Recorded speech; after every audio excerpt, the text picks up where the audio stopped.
If you're starting out watercolor, one of the best resources that anyone can find is YouTube. YouTube is going to give you all the various tutorials that you can follow along. And here's what I want you to imagine with me. Going into YouTube and typing in the search bar the various things that you hope to learn about watercolor, where to begin, the supplies to use, the types of flowers that you can paint. There is really such an array of content. And what happens is that while trying to replicate and trying to paint some of these subjects, you realize that you are not able to keep up, or you find that the outcome that you envision on the screen is completely different from what you get on your paper. Now today, I am going to be bringing you through some of the reasons why, even though you are following a step-by-step tutorial, that you are still not able to get the same outcome that the YouTube artist is showcasing to you.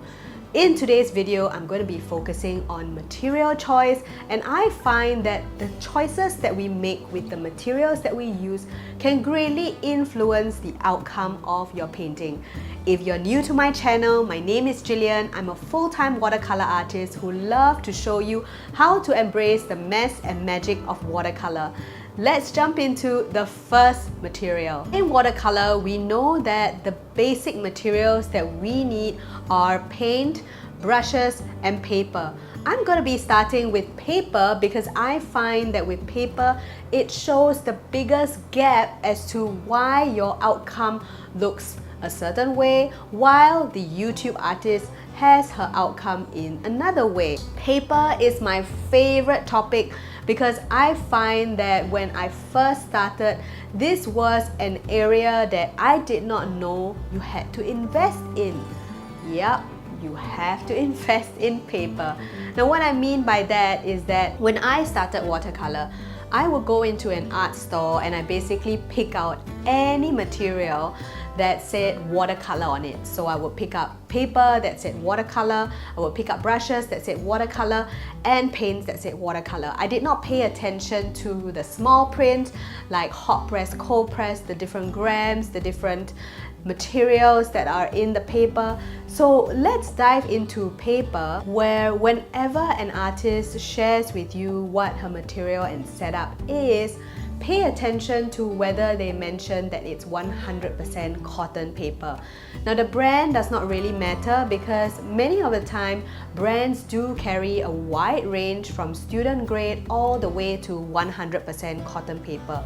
Cotton paper is going to change the game for so many beginners, and I wish that this was something that I knew when I first started. So this is me trying to replicate a painting that I saw on YouTube, and what happens is that I find that my bleeds are not going the way it wants to. I find that I get blobs on the paper and I'm not sure why I'm getting all of these hard lines. Now the reason is the paper that you are using is most likely different from the paper that the YouTube artist is using. Most YouTube artists I find are using 100% cotton paper, and this is going to influence the way in which your paint and water interacts on the paper. Now the thing about watercolor is that it's a water medium, which means that using that water with your paint also means that you need a surface that allows you to absorb and allow all of that water to have a place to go. This is why 100% cotton paper would give you so much more success as compared to paper that is not 100% cotton. If you are using paper with a lower percentage of cotton, you would find that the paint and the water tends to sit on the top surface instead of absorb inside when you are painting. Also, when you are painting and you find that the paper still has got blobs of water sitting on the top, it probably means that you have got too much water on your paper and it is oversaturated. Now just like a sponge, if there's too much water, even though it's able to absorb all of that water, it is also going to reach a point where it is not able to absorb anymore and it just stays wet. The next material choice that could be different from the YouTube artist would be your paint selection. Paint is really a personal preference. You would love specific colors, you would specific budget. And when you go into an art store, it really is such a range of colors that we can choose. As a result, sometimes even if the artist shares a whole list of paint colors that they are using and the brands, you would find that even though you try and do the exact same thing, there is still some differences. When I first started watercolor, I used to think that red, yellow and blue were really red, yellow and blue. I didn't think that there were different variations or color temperature biases. I had no clue that all of these things were really a thing. Now, after I've gotten to know watercolor more, I realized that all this while I've been using alizarin crimson, which is a cool red, and I did not actually have a warm red in my palette, which is why I was never able to achieve that vibrant red. And for some reason, because I had no clue, I started to buy reds from different brands, and I would continue to be picking cool reds because that was something that I tend to lean towards unknowingly. So what am I saying here? With regard to paints, there are so many different nuances, and the color selection, even if you are using the exact same name that the artist is using, say for example a lemon yellow could look different from one brand to another brand. Winsor & Newton or Daniel Smith could have different formulations of lemon yellow. This is the exact same theory as when you go into a supermarket and you're looking for a specific type of sauce, say for example a bolognese sauce, and you would go and look on the shelves, and even though it says bolognese, it does not mean that it is the exact same recipe and formulation. Two different factories are going to create different types of sauces. One might have more celery or another might have more tomatoes and garlic.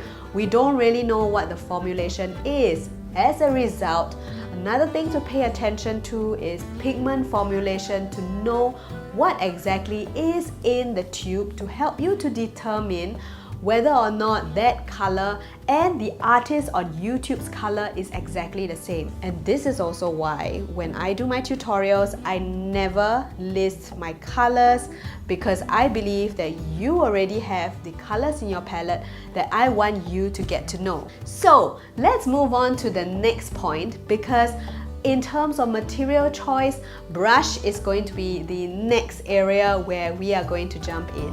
When I first started out with watercolor brushes, I picked out, as I said, just a packet that said watercolor brushes. I did not think about other things like synthetic, natural hair, mixed synthetic hair. I did not know that there were differences in the brushes that I was using. In fact, I was just recommended that round brushes were the best, so I just got the best, which was round brushes. And I got a set where it came with different sizes of round brushes. So I had a size 12, a size 6, and then a size 4. Now I felt like because I already had such a versatile packet, maybe I could create whatever florals that I wanted. But here's the frustrating bit. When I looked through YouTube tutorials, what I found was that so many of these artists were using brushes that came with different characteristics. Some of them could be using natural hair brushes, which I did not know was a thing, because, well, you could take squirrel hair and make it into a brush. But anyway, that's another topic. And then I did not know that there were a whole variety of brands that carried different types of brushes. Now, the thing that I want to tell you is that when it comes to brushes, you really have specific preferences. There is no right or wrong brush brand to use, and I think that we need to let go of that. Even though you are using the exact same brush an artist is using, you might not necessarily enjoy using it, and that's okay, because we all have different movements. We connect or hold our materials in a different way, similarly to a tennis racket. Even if I'm using a racket that Roger Federer is using, it does not mean that I'm going to be playing as well as he does. So with brushes, I think it's so important for you to explore what feels good for you depending on the budget that you have, before you rely on what a YouTube artist recommends. Now that being said, because there is a difference between your artwork and the YouTube artist's artwork, these are also most likely due to another factor, which is muscle memory. We as YouTube artists might have already developed years of experience painting in a certain way, which means that our brush strokes are a lot quicker, more rapid, and looks easy. This can be very deceiving because we don't show you all of our struggles, the times in which our brush strokes didn't look good, or when we had too much water in our brush. There were so many different things that we had to go through that you don't actually see before we come up with a YouTube video. So I want you to keep in mind that the next time you watch a YouTube video and you find that the brush strokes are so easy and effortless, I can't even say it, effortless. The next time you watch a YouTube video and you find that the artist is painting really effortless strokes, step back and ask yourself, where are you and where is the YouTube artist? We need to differentiate and also hold our own journey as unique to us, because the materials that you selected, whether it is brushes, paints, or paper, they are all unique, and they are also selected because this is the pathway or the journey that you have chosen. All of these artists also have had their own stories and their own journey, and I have to tell you, I did not start with the brush that I'm using from the beginning right away. Till today, I'm still playing around with finding the brushes that I love, kind of figuring out which racket is going to help me play like Roger Federer. And also, I'm also still learning about paints. I think that we need to really appreciate that journey and that space, because with making mistakes, this is how you're going to learn. While we also need to appreciate learning to fall every now and then, making ugly art and making art that doesn't look like any of these YouTube artists, because I think it's so valuable for us to really just dive into our own adventure instead of hoping to go into somebody else's adventure. So I hope that this series has given you some insight on the various material choices that you have made and how it can influence the outcome of your artwork. You don't want to miss the next episode, because I'm going to be sharing with you the various techniques that could influence the difference between your artwork and the YouTube artist's artwork. And until then, thank you so much for sticking around. Tell me in the comments below, what are some of these materials that resonated with you? And if you have got any more to add on, feel free to put it down in the comments. I love reading your comments, and remember to press the like button, remember to subscribe, because all of this is going to help the algorithm push it out, and so that more people can read this and feel less discouraged about their art.